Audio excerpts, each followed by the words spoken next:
नमस्कार। 5000 IT electrician question की series के 27वें पार्ट में आपका स्वागत है। अगर आपने बाकी के पार्ट नहीं देखे तो आप चैनल पर जाकर देख सकते हैं। वहाँ पर आपको पूरी प्लेलिस्ट वहाँ पर जो है मिल जाएगी। आज से 5 से 10 सालों में जितने भी आईटीआई टेक्निकल बेस के जो एग्जाम हुए थे उनमें जो क्वेश्चंस आए हुए थे उन सभी क्वेश्चंस को अपन यहाँ पर जो है एक सीरीज में लेकर आए हैं, जिसमें अपन ने यहाँ पर 5000 क्वेश्चन को यहाँ पे टारगेट किया हुआ है। साथ अगर आप आईटीआई कर रहे हैं या फिर आईटीआई करने की सोच रहे हैं तो ये वीडियो आपके लिए बहुत ही हेल्पफुल होने वाली है। ये सीरीज आपके लिए जो है उन एग्जाम में हेल्पफुल होगी जैसे Delhi metro, Noida metro, Jaipur metro, Lucknow metro, Agra metro. और बात करें बिजली विभाग के एग्जाम की जैसे यूपीपीसीएल, जेवीएनएल, टेक्निकल हेल्पर, रेलवे के एग्जाम में आपके लोको पायलट और ग्रुप डी जैसे एग्जाम में, उन सभी में ये सीरीज आपके लिए बहुत ही हेल्पफुल होने वाली है। तो शुरू करते हैं बिना किसी देरी के 27वें पार्ट का पहला। नमस्कार साथियों, मैं इंद्रराज गौड़ स्वागत करता हूं आपके अपने YouTube channel ITI transformer core पटलन से बनाए जाने का मुख्य कारण क्या है? दोस्तों, ट्रांसफार्मर की जो कोर है वो लेमिनेटेड कोर बनाई जाती है, ठीक है, पतली पतली पट्टियों के रूप में। तो उसको बनाने का जो मुख्य कारण है वो यहाँ पर क्या है? तो दोस्तों, रेड्यूसिंग कोर यानी कि कोर हानि को कम करने के लिए जो है इस कोर को बनाया जाता है। आप यहाँ पर देखेंगे कि ये ट्रांसफार्मर है और इसमें जो है ये कोर बनाई गई है। इसको जो है पटलित लेमिनेटेड कोर बनाया गया है, ठीक है, पटलित कोर। इसलिए इसमें आप देखेंगे ट्रांसफार्मर क्या होता है, कौन कौन से इसके पार्ट्स होते हैं। तो आप यहाँ पर देख सकते हैं सबसे ऊपर जो लगा होता है ड्रम नुमा इक्विपमेंट, इसे बोला जाता है कंजर्वेटर टैंक। साइड में इसी के लगा होता है ये ब्रीदर, ठीक है। और साइड में जो यहाँ पर कंजर्वेटर से मेन टैंक के बीच में जुड़ी होती है बकोल्ज रिले, जो आपने देखा होगा साइड में, ये इस तरीके से इनको बोला जाता है रेडिएटर। इनका काम क्या होता है, टैंक में जो ऑयल भरा रहता है वो ऑयल इसमें से गर्म ऑयल ऊपर से इसमें आता है नीचे, और यहाँ पर जो हवा के संपर्क में आने से ऑयल ठंडा हो जाता है। इसलिए ऑयल को ठंडा करने के लिए, ट्रांसफार्मर में कूलिंग बनाए रखने के लिए यहाँ पर रेडिएटर का प्रयोग किया जाता है। यहाँ पे ट्रांसफार्मर ऑयल इसमें भरा रहता है, ट्रांसफार्मर कोर इसके अंदर रहती है और ट्रांसफार्मर वाइंडिंग जो है इसके अंदर टैंक में रहती है। इसे मेन टैंक बोला जाता है सभी को। और यहाँ पर जो आप देख रहे हैं ये पोर्सलिन पॉलीमर बुशिंग इसको बोला जाता है। और यहाँ पर आपका जो है थर्मामीटर यहाँ पर लगा रहता है, जिसमें कितना टेम्परेचर अभी यहाँ पर जो है ट्रांसफार्मर का चल रहा है वो यहाँ पर दिखाई देता है। और ऑयल गेज में जो है इसका कंजर्वेटर का जो ऑयल गेज है वो यहाँ पर दिखाई देता है। एक्सप्लोजन वेंट यानी कि कोई भी अगर खराबी आती है या फिर जो ऑयल रहता है वो अपने निर्धारित सीमा से अधिक बढ़ता है तो यहाँ पर जो एक्सप्लोजन वेंट से जो है यहाँ पर एक शीशे का जल्ला लगा रहता है, वो टूट जाता है और यहाँ से ऑयल निकल जाता है। इसलिए ट्रांसफार्मर में जो आग लगने का जो है खतरा कम हो जाता है। अगला क्वेश्चन है, किसी ट्रांसफार्मर में प्राथमिक में 20 टन तथा द्वितीयक में 50 टन है। यदि प्राथमिक में 240 वोल्ट AC सप्लाई का अनुप्रयोग किया जाता है तो द्वितीयक की वोल्टता कितनी होगी? साथियों, ट्रांसफार्मर का जो एक फॉर्मूला है इसका N2 अपॉन N1 बराबर V2 अपॉन V1। अब आपने देखा होगा N1 की जो कितना है, N1 आपका 200 और साथ में आपका N2 कितना है 50 और V1 कितना आपका 240। तो आपको जो है इस फॉर्मूले में आप इसको रखना होगा, V2 बराबर N2 into V1 upon N1। इस प्रकार से आपका जो है 50 गुणा 240 अपॉन 200। तो आपको इसको अगर आप इसमें डिवाइडेशन करेंगे तो आपका 60 वोल्ट यहाँ पर निकल के सामने आएगा, ठीक है। अगला क्वेश्चन है, ट्रांसफार्मर को किस में निर्धारित किया जाता है? दोस्तों, ट्रांसफार्मर होते हैं उसकी जो रेटिंग होती है वो किस में निर्धारित की जाती है? KVA में निर्धारित की जाती है। यहाँ पर देख सकते हैं कि ट्रांसफार्मर रखा हुआ है, इसकी नंबर प्लेट पे आपने देखा होगा कि कितने KVA का अपना यहाँ पर जो है ट्रांसफार्मर है। 250 का है, 500 का है, 1250 का है, 600 का है, 1000 का है, वो यहाँ पर इसकी KVA में होती है रेटिंग, ठीक है। एक वितरण ट्रांसफार्मर क्या होता है? दोस्तों, वितरण ट्रांसफार्मर यानी कि डिस्ट्रीब्यूशन ट्रांसफार्मर क्या होता है? आपने देखा होगा कि जब गाँव में जितने भी ट्रांसफार्मर होते हैं 132 kV का जो सब स्टेशन होता है और 33 kV का होता है। यहाँ पर आपका जो है और 220 का होता है और 400 का होता है। यहाँ सब में क्या लगा रहता है? स्टेप डाउन ट्रांसफार्मर, ठीक है, स्टेप डाउन ट्रांसफार्मर यहाँ पर लगा होता है। आपने देखो तो राइट आंसर आपका क्या होगा? B। यहाँ देखेंगे आप स्टेप डाउन ट्रांसफार्मर क्या होता है, इसकी प्राइमरी में, ये कौन सी है? प्राइमरी वाइंडिंग है। प्राइमरी में क्या होंगे? ज़्यादा टर्न होंगे। अगर मान लो यहाँ पर 100 टर्न है तो इसमें कितने होंगे?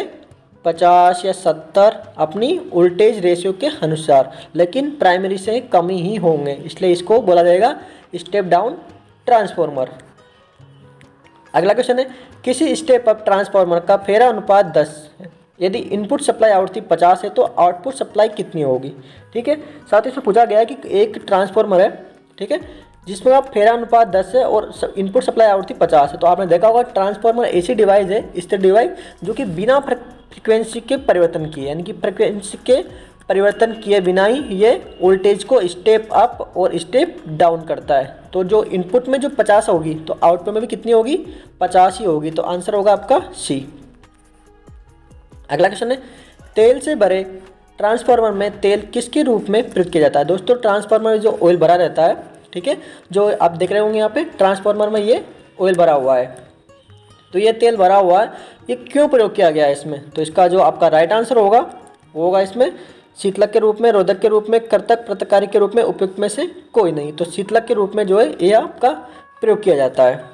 ठीक है, आप देख रहे होंगे कि ये ट्रांसफार्मर जितना भी ऑयल दिख रहा है वो क्या है, ट्रांसफार्मर ऑयल इसके अंदर टैंक में भरा हुआ है। अगला क्वेश्चन है, वितरण ट्रांसफार्मर में किसमें अधिकतम दक्षता है। तो ट्रांसफार्मर होते हैं, ट्रांसफार्मर उसमें अधिकतम दक्षता कब है। ठीक है, वितरण ट्रांसफार्मर की अधिकतम दक्षता कितनी होती है। तो यहाँ पर आपका जो राइट आंसर होगा वो है 50% लोड पर। अगला क्वेश्चन है, ट्रांसफार्मर के स्टॉक संबंधन में किसे भी कहा जाता है। जो टीटी संबंधन है उसको स्टॉक संबंधन भी कहा जाता है। अगला क्वेश्चन है, ट्रांसफार्मर में अधिकतम दक्षता के लिए क्या होना चाहिए। दोस्तों ट्रांसफार्मर आपकी अधिकतम दक्षता पे है, उसके लिए क्या होना चाहिए। तो आपका जो राइट आंसर होगा वो है ताम्र हानि कोर हानि के बराबर होगी। क्या होगी, ताम्र हानि कॉपर हानि के बराबर होगी। अगला क्वेश्चन, ट्रांसफार्मर की द्वितीयक ऊर्जा की आवृत्ति कितनी होती है। ट्रांसफार्मर की द्वितीयक ऊर्जा की आवृत्ति कितनी होगी, प्राथमिक ऊर्जा की आवृत्ति से कम, प्राथमिक ऊर्जा की आवृत्ति के समान, प्राथमिक ऊर्जा की आवृत्ति से ज़्यादा या प्राथमिक ऊर्जा की आवृत्ति से बहुत ज़्यादा। तो अपन ने भी पढ़ा था कि प्रथम आवृत्ति हमेशा समान होती है ट्रांसफार्मर के केस में। तो आपका जो राइट आंसर होगा वो है प्राथमिक ऊर्जा की आवृत्ति के समान, बी। अगला क्वेश्चन है, देखो आप यहाँ पर देख सकते हैं कि यहाँ पर आवृत्ति फ्रीक्वेंसी मीटर से नापेंगे तो यहाँ पर भी आवृत्ति फ्रीक्वेंसी मीटर में समान ही होगी। अगला क्वेश्चन है, परिणामित्र के समानांतर प्रचालन के लिए संबंधन में निम्नलिखित में कौन सा कथन सही नहीं है। कौन सा कथन समझें, अगर आपको ट्रांसफार्मरों को जो है समानांतर में चलाना है, यानी कि पैरेलल में चलाना, दो ट्रांसफार्मर है उनको आपको पैरेलल में चलाना है इस तरीके से। ठीक है, ये आपका ट्रांसफार्मर हो गया, तो इनको आपको पैरेलल में चलाना है, तो कौन सा संदर्भ सही नहीं है। परिणामित्र में समान ओरता अनुमत होना चाहिए। ठीक है, और परिणामित्र में समान रूपांतरण अनुपात होना चाहिए, यानी कि आपका जो फ्रीक्वेंसी है वो सेम होनी चाहिए, आपका ट्रांसफार्मर का जो रेशियो है वो भी सेम होना चाहिए, और परिणामित्र में समान आवृत्ति पर चलाया जाना चाहिए। ट्रांसफार्मर के केवी अनुपात होना चाहिए। तो आपका जो राइट आंसर होगा वो होगा डी, यानी कि ये इसकी कोई आवश्यकता नहीं है, लेकिन तीनों पॉइंट आपके सेम होने चाहिए। अगला क्वेश्चन है, त्रिकला 4 तार वाली सेवा के लेन में निम्नलिखित में कौन सा परिणामित्र संयोजन उत्कृष्ट है। यानी कि आपको जो है 4 तार वाली सप्लाई चाहिए, यानी कि RYB और न्यूट्रल। तो आपको कौन सी वाइंडिंग वाला ट्रांसफार्मर लेना है।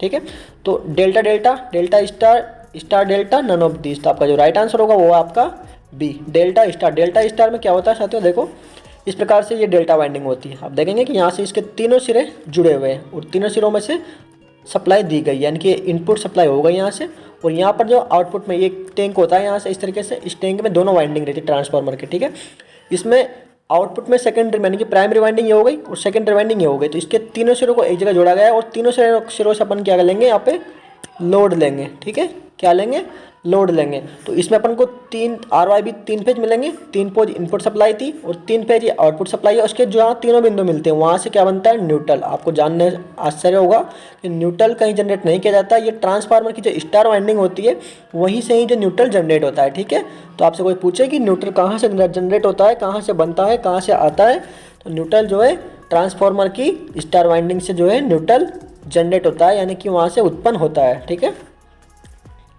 अगला क्वेश्चन है, परिणामित्र बोले तो ट्रांसफार्मर की शक्ति दक्षता अधिकतम कितनी होती है। जो परिणामित्र की शक्ति दक्षता होती है वो कितनी होती है, जब वह संपूर्ण निर्धारित धारिता बारित होता हो, जब वह ऐसा बाधित होता है कि तांबे की हानि लोहे की हानि के समान होती है, जब वो आंशिक रूप से बाधित होता है, जब उपरोक्त में से कोई स्थिति नहीं रहता है। तो साथियों, जब उसकी कॉपर हानि और आयरन हानि बराबर होती है, ठीक है, कॉपर हानि और आयरन हानि जो है बराबर होती है, तो फिर क्या होता है, उसकी अधिकतम दक्षता होती है।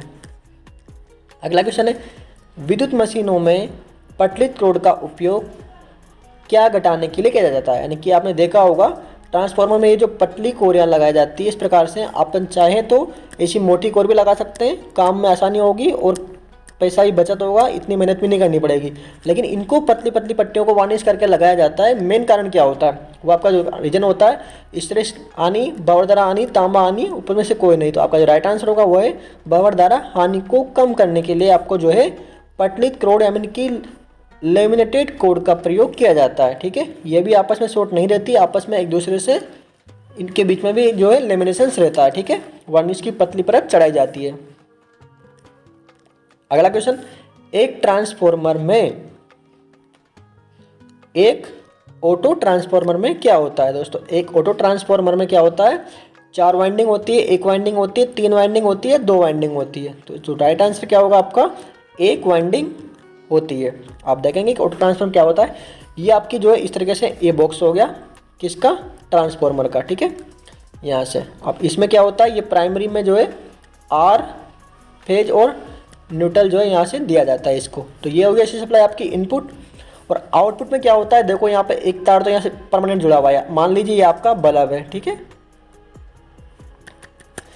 अब इसमें क्या होगा, ये जो पॉइंट आप देख रहे हैं, यहाँ पर एक सिलेक्टर स्विच लगा रखा है आपने, ठीक है। इसको घुमाएंगे यहाँ पे तो C1 पे ये एडजस्टेबल होता है, और इस पर कर देंगे तो फिर कम, फिर इस कर देंगे तो कम। इस तरीके से यहाँ पर जो है इसकी वाइंडिंग को जो है एक ही वाइंडिंग से अपन जो है अलग अलग जो है वोल्टेज ले सकते हैं, ठीक है। वोल्टेज बढ़ाना हो तो बढ़ा सकते हैं, घटाना हो तो घटा सकते हैं, ठीक है। इसलिए इसको बोलते हैं ऑटो ट्रांसफार्मर।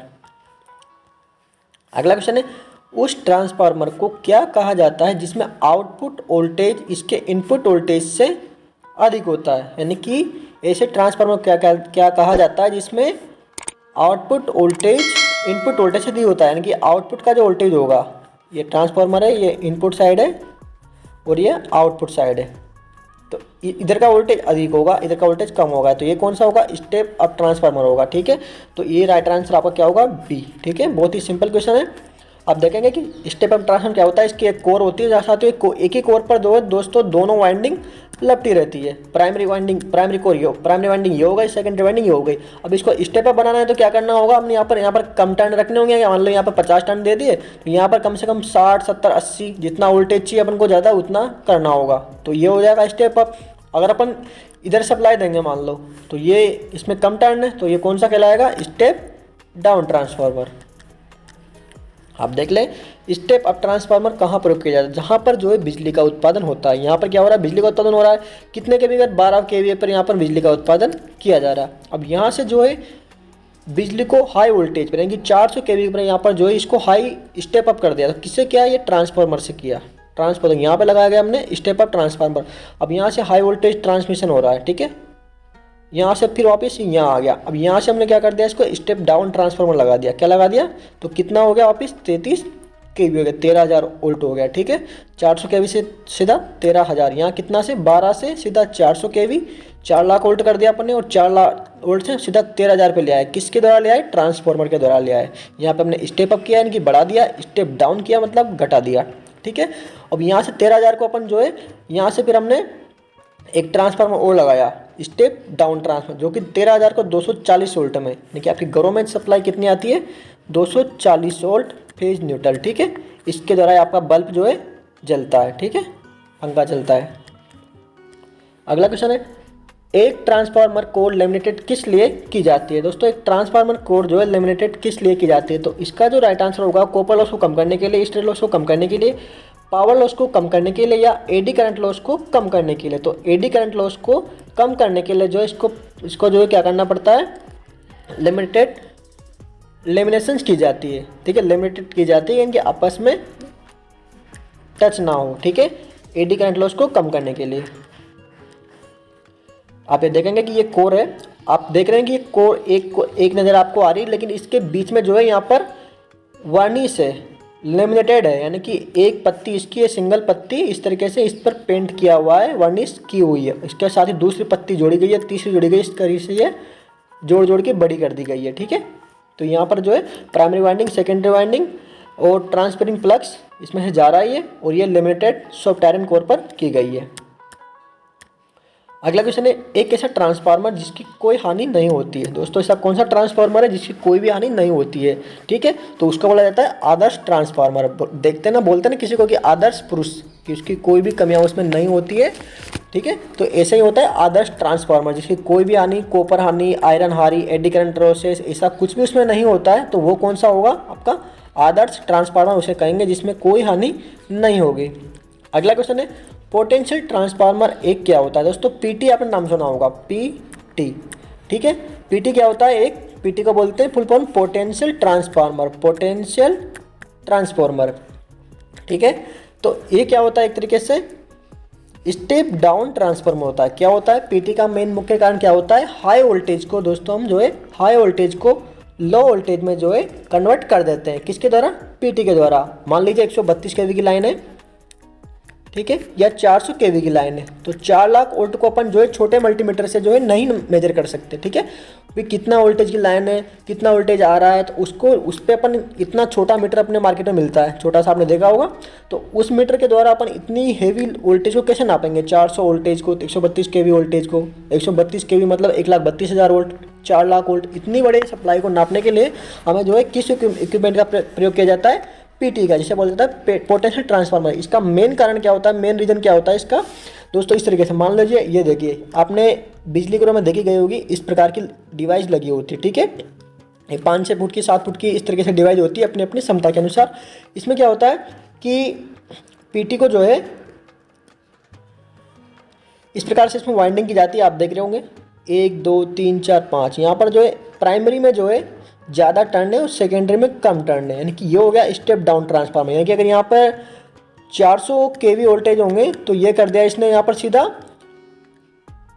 110 वोल्ट में। अब 110 वोल्ट का तो मीटर अपन लगा सकते हैं और उसको मेजर कर सकते हैं। यही मेन इसका कारण है। इसमें एक जो है सिरा आता है, वो क्या कनेक्ट होता है इसके टॉप पर, और इसमें सीधा अर्थिंग से इसको ग्राउंड कर देते हैं। ठीक है, ठीक है, इसमें एक इनपुट होता है और बाकी इसको ग्राउंड कर देते हैं, तो इसी को पीटी बोला जाता है। आप कहीं भी आप देखें बिजली घरों में, सब स्टेशन में, तो वहाँ पर आप देखेंगे कि इसका एक इनपुट सिरा होता है, लेकिन आउटपुट कुछ नहीं होता है। ठीक है, आउटपुट में इसमें यहाँ से अपन कनेक्शन लेके इसमें केवल अपना काम होता है कि कितना वोल्टेज सप्लाई में आ रहा है, ये चेक करने के लिए डिवाइस प्रयोग की जाती है। ठीक है, अगला क्वेश्चन यूपीपीसीएल टीजीटी में पूछा गया क्वेश्चन है, किसी ट्रांसफार्मर में श्वसन को यानी कि ब्रीदर हो, सब आपने नाम सुना हुआ, ब्रीदर क्या होते हैं? तो जो ब्रीदर होते हैं, इसका आप देखेंगे 4 ऑप्शन, वाइंडिंग में विद्युत प्रतिरोधन देने हेतु, वाइंडिंग में आपूर्ति देने हेतु, हवा से नमी खींचने हेतु, वाइंडिंग से करंट देने हेतु। तो आपका राइट आंसर होगा हवा से नमी खींचने हेतु। आपने सब स्टेशनों में देखे होंगे इस प्रकार से जो है इक्विपमेंट लगे होते हैं। इनमें क्या होते हैं? सिलिका जेल का प्रयोग किया जाता है। क्या किया जाता है? सिलिका जेल का प्रयोग। ये होती है ब्लू यानी नीली कलर की, स्वच्छ अवस्था में, यानी कि अगर ये सही होगी तो ये किस प्रकार से होंगी? यहाँ पर नीली अवस्था में। जब ये खराब हो जाएगी तो कौन सी हो जाएगी? पिंक हो जाएगी। और बिल्कुल खराब हो जाएगी तो फिर कैसे हो जाएगी? बिल्कुल व्हाइट हो जाएगी। ठीक है, भावर द्वारा एडी करंट की एक कमी है। दोस्तों एडी करंट होता है, उसकी एक कमी क्या है? तो यहाँ पर 4 ऑप्शन दिए हुए, वाइंडिंग में अधिभरण, वाइंडिंग में शीतलन, वाइंडिंग में हीटिंग का नुकसान, वाइंडिंग में वोल्टेज का बढ़ना। तो हीटिंग का नुकसान है जो भावर द्वारा हानि के द्वारा होता है। अगला क्वेश्चन, किसी पावर ट्रांसफार्मर में टेपिंग स्विच किससे जुड़ा होता है? एक पावर ट्रांसफार्मर यानी कि आप देखेंगे कि 132 केवी, 400 केवी और 765 केवी के जो ट्रांसफार्मर होते हैं, बड़े ट्रांसफार्मर 63 MVA जो बिजली घरों में लगे होते हैं, तो आप यहाँ पर देखेंगे कि जो इतने पावर ट्रांसफार्मर है उसमें जो टेपिंग स्विच होता है, यानी कि एडजस्टेबल होती है, टेपिंग होती है 1 2 3 4 5 6 7 8 से तक शुरू होती है। तो अलग अलग टेपिंग पे अपन को क्या होता है? अलग अलग वोल्टेज यहाँ पर मिलता है। तो यहाँ पर 4 ऑप्शन दिए हुए हैं, secondary winding, primary winding, HT और प्राइमरी सेकेंडरी वाइंडिंग दोनों में। तो आपका जो राइट आंसर होगा वो है सेकेंडरी वाइंडिंग में जो है ये टेपिंग स्विच लगाया जाता है। आप देखेंगे यहाँ पे टेपिंग स्विच। ट्रांसफार्मर में आपको जो है इस प्रकार से एक बॉक्स दिखेगा, ठीक है, जिसमें टेप चेंजर स्विच भी बोला जाता है। यहाँ से इस हैंडल को घुमाया जाता है, ठीक है, इसको घुमाया जाता है। तो यहाँ पर टेपिंग होगी, मान लो 5, इसको घुमाएंगे क्लॉकवाइज या एंटी क्लॉकवाइज घूमता है, ये क्लॉकवाइज में बढ़ेगा, एंटी क्लॉकवाइज में कम होगा। तो अगर इसको घुमाएंगे ऐसे करके, इसमें राउंड लगते हैं 33 राउंड इसको लगाने होते हैं, तो सीधा कितनी हो जाएगी, ये 6 हो जाएगी। यहाँ से बदल के इसके मीटर लगा हुआ है यहाँ पे, तो इसमें कितना हो जाएगा, 6 हो जाएगा। फिर घुमाएंगे 33 बार तो ये 7 हो जाएगा। इस प्रकार से इसकी टेपिंग को चेंज किया जाता है। आप देखेंगे यहाँ पे ट्रांसफार्मर की टेपिंग है, सेकेंडरी वाइंडिंग है, ठीक है। इस सेकेंडरी वाइंडिंग से ट्रांसफार्मर की टेपिंग स्विच को लगाया गया है। ये देखो इसमें अलग अलग पॉइंट बने हुए हैं, इससे द्वारा ही जो है हम वोल्टेज को लेंगे। अगर अपन 6 पे करेंगे तो ज़्यादा वोल्टेज मिलेंगे, फिर 7 पे कर देंगे तो ज़्यादा वोल्टेज, 8 पे कर देंगे तो और ज़्यादा वोल्टेज, ठीक है। मान लो 132 kV बाई 33 kV का सब स्टेशन है, तो उस पर अपन को आउटपुट वोल्टेज मिल रहे हैं अभी 33, ठीक है। कितनी पोजीशन पे, टेप पोजीशन 5 है, उसको 6 कर देंगे तो अपना कितना हो जाएगा, 34.50 हो जाएगा, 34.60 हो जाएगा। फिर 7 कर देंगे तो 37.80 हो जाएगा। इस तरीके से बढ़ता रहता है, ठीक है। जितनी ज़्यादा टेपिंग उतनी ज़्यादा वोल्टेज। किसी ट्रांसफार्मर के डीसी सप्लाई के जुड़े होने का क्या कारण होता है? किसी ट्रांसफार्मर के डीसी सप्लाई के जुड़े होने का क्या होता है? अगर किसी ट्रांसफार्मर को डीसी सप्लाई से जोड़ दे तो क्या होगा साथियों, जो ट्रांसफार्मर होता है वो एसी सप्लाई पर ही वर्क करता है, म्यूचुअल इंडक्टेंस के सिद्धांत पर काम करता है ट्रांसफार्मर, इसलिए जो है उसको डीसी सप्लाई से कनेक्ट नहीं कर सकते। तो अगर उसको कनेक्ट कर देंगे तो क्या होगा, प्राइमरी वाइंडिंग जल जाएगी, प्राइमरी वाइंडिंग सेकेंडरी वाइंडिंग दोनों जल जाएगी। ट्रांसफार्मर सामान्य तौर पर काम करेगा, सेकेंडरी वाइंडिंग जल जाएगी। तो इसका जो राइट आंसर होगा वो है प्राइमरी वाइंडिंग जल जाएगी। आप देखेंगे यहाँ पर इसको डीसी सप्लाई से हमने कनेक्ट किया तो इसकी प्राइमरी वाइंडिंग जो है जल जाएगी। अगला क्वेश्चन है क्लिप ऑन मीटर क्या होता है? दोस्तों क्लिप ऑन मीटर एक तरीके से क्या होता है, तो आपका जो राइट आंसर होगा वो एक तरीके से करंट ट्रांसफार्मर होगा। करंट ट्रांसफार्मर क्या होता है, सीटी बोला जाता है। सीटी क्या होता है, एक तरीके से मेजरिंग डिवाइस है, ठीक है। मेजरिंग डिवाइस जो भी आपका सब स्टेशन में लगा होता है, ठीक है। इस तरीके से आप देखेंगे यहाँ पे ये एक आपका क्लिप ऑन मीटर है, ठीक है। इस प्रकार से इसमें सीटी में भी इस तरीके से प्रयोग किया जाता है कि करंट को मेजर करने के लिए। लेकिन सीटी क्या होता है, एक स्टेप अप ट्रांसफार्मर होता है, स्टेप अप ट्रांसफार्मर होता है, जो वोल्टेज को तो कर देता है हाई आपका, वो तो करंट क्या हो जाता है आपका कम हो जाता है, तो करंट को अपन आसानी से मेजर कर लेते हैं।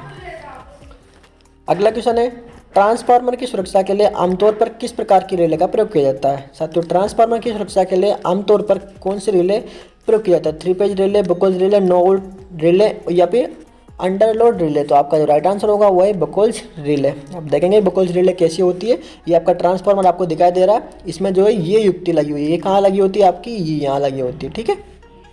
ये युक्ति, इसमें क्या होता है, जब भी कोई ट्रांसफार्मर के इंटरनली फॉल्ट होता है तो यहाँ से क्या होता है, एक अलार्म जनरेट होता है, और अलार्म जनरेट होता है वो कंट्रोल रूम में जाता है और सीधा वहाँ से क्या होता है, उसको जो है ब्रेकर को ट्रिप कर देता है, इसलिए इसकी सप्लाई जो है कट जाती है, उस ट्रांसफार्मर में कोई भी नुकसान, भारी नुकसान होने से बच जाता है, ठीक है। तो एक तरीके से सुरक्षा डिवाइस है।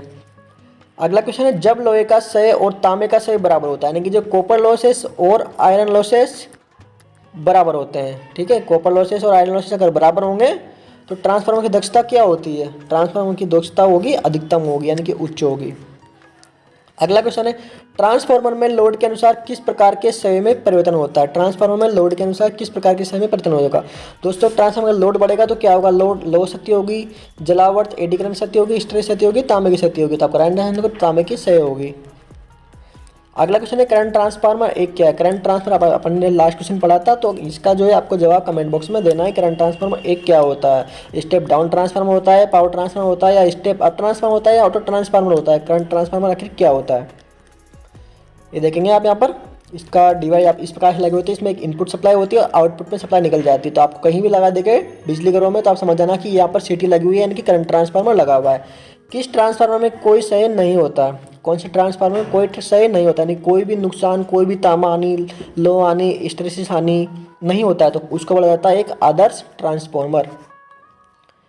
अगला क्वेश्चन है किस प्रकार के ट्रांसफार्मर का प्रयोग वोल्टेज स्टेबलाइजर के लिए किया जाता है? साथियों वोल्टेज स्टेबलाइजर के लिए isolated secondary, step down, step up, या ऑटो ट्रांसफार्मर? ऑटो ट्रांसफार्मर यानी कि आपको जितना वोल्टेज चाहिए, बढ़ाना है कि घटाना है, तो वोल्टेज ऑटो ट्रांसफार्मर का प्रयोग क्या करते हैं। आपने देखा होगा गांव में पहले क्या होता था, वोल्टेज बहुत डाउन आता था तो घरों में जो है टीवी वगैरह चलाने के लिए एक स्टेबलाइजर का प्रयोग किया जाता था, जो कि अगर कम वोल्टेज है तो ये स्टेबलाइजर उस वोल्टेज को बढ़ा देता था। आप यहाँ पर देखेंगे कि इस तरीके से ये वाइंडिंग रहती है, तो ऑटो ट्रांसफार्मर इस प्रकार से काम करता है। अगला क्वेश्चन है परिणामित बोलते ट्रांसफार्मर की सामान्य दक्षता कब उच्च होती है। अभी अपन ने लास्ट क्वेश्चन पढ़ा है दक्षता कब कम होती है, तो इसका जवाब आपको जो है कमेंट बॉक्स में देना है, ठीक है। नेक्स्ट क्वेश्चन है, एक परिणामित ट्रांसफार्मर में कुल हानि किस पर निर्भर करती है। ट्रांसफार्मर की जो कुल हानि होती है वो किस पर निर्भर करती है, तो ओढ़ता और धारा के बीच वाला कोण पर, ओढ़ता और धारा पर या ओढ़ता पर। तो आपका राइट आंसर होगा धारा और ओढ़ता पर जो है परिणामित की कुल हानि निर्भर करती है। अगला क्वेश्चन है, निम्न में से कौन सा विकल्प परिणामित्र का सहायक भाग नहीं है। कौन सा ऐसा इसमें ऑप्शन है जो कि परिणामित्र का पार्ट्स नहीं है। तो दो ब्रीदर है, तो आपने देखा सुना होगा, अभी पढ़ा था अपन ने, वो तो है बुशिंग भी होती है, अभी पढ़ा था अपन ने। संरचना कंजर्वेटर टैंक भी लगा हुआ था, लेकिन विलगक यानी कि आइसोलेटर नहीं था। आइसोलेटर आप देखेंगे कैसा होता है, ये देखिए आप, ये होता है एक तरीके से आइसोलेटर। इसमें एक इनपुट सप्लाई इधर से आती है और आउटपुट सप्लाई इधर से निकल जाती है। तो अभी क्या है, क्लोज अवस्था में, यानी कि बंद अवस्था में, यानी कि चालू अवस्था में। क्लोज बोले तो चालू अवस्था में, ठीक है। यहाँ पर ये इंसुलेटर लगे हुए हैं, ठीक है, पोर्सलिन के, तो कि आपकी जो सप्लाई है ग्राउंड, इसके स्ट्रक्चर पे करंट नहीं आता है, ठीक है। यहाँ सीधा तार सीधा यहाँ से आता है और सप्लाई यहाँ से आउट हो जाती है। और जब ये क्या, कौन सी अवस्था में, ओपन अवस्था में, यानी कि अभी सप्लाई आउटपुट में नहीं जा रही है, ठीक है। तो इनको बोला जाता है आइसोलेटर। ये ट्रांसफार्मर में नहीं लगे होते हैं। अगला क्वेश्चन है साथियों, नंबर ऑफ क्वेश्चन ज़्यादा है, इसलिए जो स्पीड है थोड़ी हमारी जो थोड़ी जल्दी रखनी पड़ती है, क्योंकि अपन को जो टारगेट है बहुत ही बड़ा है। आप चाहेंगे तो हम थोड़ा स्पीड को धीरा भी कर देंगे, ठीक है। अगला क्वेश्चन है, एक परिणामी ट्रांसफार्मर में दो प्रेरणिक कुंडलियाँ होती है। दोस्तों, एक परिणामी ट्रांसफार्मर में दो प्रेरणिक कुंडलियाँ होती है, यानी कि जो दो कुंडलियाँ होती है, आपको मालूम है, प्राइमरी और सेकेंडरी। तो वो किस रूप में होती है पूछा गया है। तो विद्युत रूप से अलग और चुंबकीय रूप से संबंधित होती है। चुंबकीय रूप से अलग और विद्युत रूप से संबंधित होती है, बिल्कुल गलत है, ये तो हो नहीं सकता। विद्युत रूप से अलग और चुंबकीय रूप से अलग, तो चुंबकीय रूप से तो अलग ही होती है, सही है। चुंबकीय रूप से तो होती है जुड़ी, ठीक है, कुंडलियाँ, लेकिन विद्युत रूप से अलग होती है, तो सही है। लेकिन ये भी गलत हो गया अपना।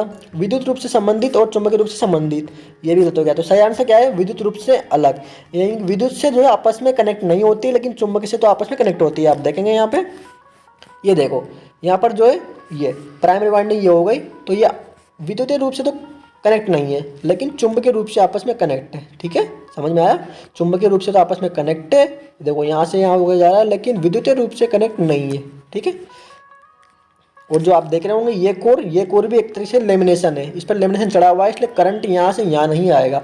करंट कैसे जाएगा यहाँ से यहाँ, म्यूचुअल इंडक्टेंस के द्वारा। किसके द्वारा, म्यूचुअल इंडक्टेंस के द्वारा, जो प्लग्स के द्वारा, ठीक है। अगला क्वेश्चन है, उपकेंद्रों में विभव परिणामित्रों का प्रयोग किसके परास बढ़ाने के लिए किया जाता है। जो विभव परिणामित्र होता है उसका किसकी परास बढ़ाने के लिए यहाँ पर किया जाता है। तो आपका जो राइट आंसर का वोल्टमीटर की परास बढ़ाने के लिए यहाँ पर विभव परिणामित्र प्रयोग किए जाते हैं।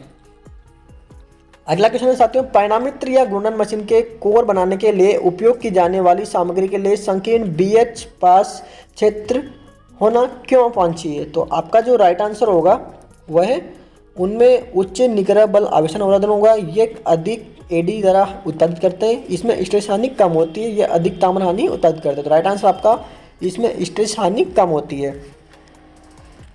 तो अगला क्वेश्चन है, परिणामित्र बोले तो ट्रांसफार्मर कोर पटलन किसके द्वारा रोधन किए जाते हैं। जो ट्रांसफार्मर का जो कोर है वो किसके द्वारा रोधन किया जाता है। आपने देखा होगा परिणामित्र की जो कोर होती है उसको अपन जो है वार्निश के द्वारा रोधन करते हैं, वार्निश करते हैं ताकि वो आपस में जो है टच नहीं हो। अगला क्वेश्चन है, दो परिणामित्रों को समांतर चलाने के लिए, पैरेलल में चलाने के लिए निम्न में से किस स्थिति का पालन नहीं किया जाना चाहिए।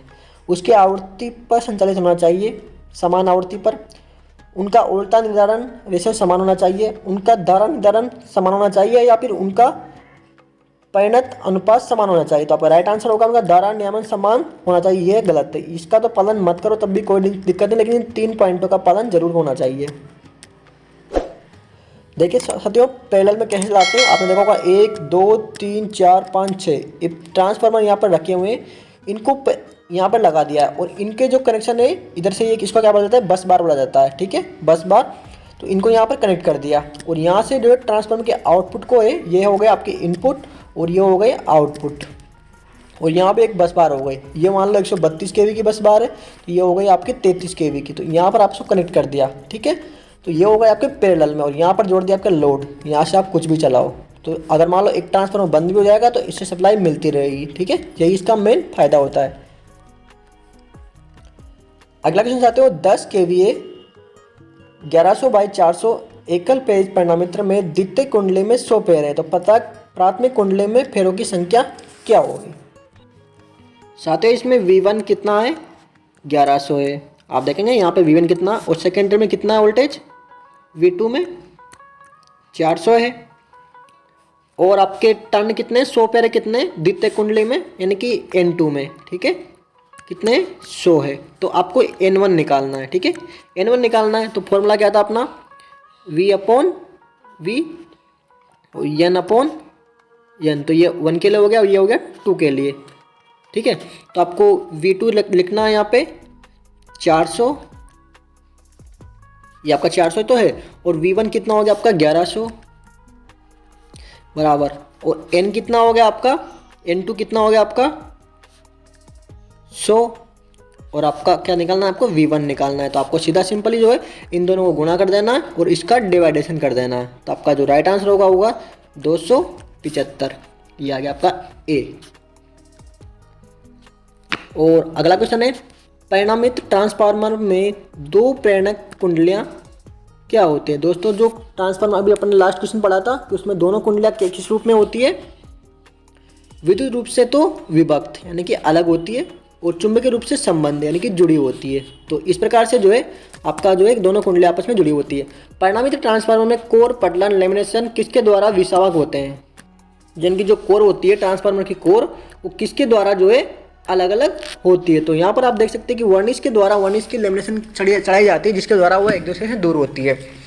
साथियों आज जो है अपन ने 5000 क्वेश्चन की जो सीरीज के 27 पार्ट यहाँ पर सफलतापूर्वक पूरे कर लिए हैं। अगर आप इन सीरीज को पढ़ लेते हैं तो आप जो है ITI का कोई सा भी एग्जाम हो जिसमें जो आप बैठने की दावेदारी कर सकते हैं, यानी कि उसमें जो एग्जाम में क्वेश्चन आते हैं वो लगभग जो है पुराने क्वेश्चन रिपीट होते हैं या किस लेवल के आते हैं वो यहाँ से ही आते हैं, ठीक है। तो आप इसमें कोई सा भी एग्जाम दे सकते हैं। 5000 क्वेश्चन बहुत होते हैं दोस्तों, एग्जाम में मात्र 100 से 110 या 125 क्वेश्चन आते हैं, तो आपका 5000 में से 100 क्वेश्चन तो आराम से अगर बैठ जाएंगे, अगर आप इस सीरीज़ को अच्छे से जो है रीड कर लेते हैं। तो इस सीरीज़ में आपका कोई भी डाउट है, इसमें कोई इंप्रूवमेंट करना है, क्वेश्चंस बढ़ाने क्वेश्चंस घटाने, स्पीड कम रखनी है, या फिर इसमें कोई और भी सुविधा देनी है, जैसे एनिमेशन कुछ फोटो आपको देना है, कुछ जो समझाने का तरीका है उसमें और भी ज़्यादा इंप्रूवमेंट करना है, तो आप जो है हमारे कमेंट बॉक्स में हमें बता सकते हैं। आइए दोस्तों आपको वीडियो पसंद आया होगी, वीडियो अगर अच्छी लगी तो वीडियो को लाइक कीजिए, और अपने जो भी साथी हो जो ITI कर रहे हैं या फिर कॉम्पिटिटिव एग्जाम की तैयारी कर रहे हैं तो उनके साथ इस वीडियो को शेयर कीजिए। हम समय समय पर जो यहाँ पर जो जितने भी गवर्नमेंट विभाग है वो प्राइवेट कंपनियों में जो भर्ती निकलती है उसकी भी इंफॉर्मेशन यहाँ पर लाते रहते हैं, तो चैनल के साथ जुड़े रहिए। मिलते हैं नेक्स्ट वीडियो में, तब तक के लिए जय Hind. Subscribe now and press the bell icon. Never miss an update.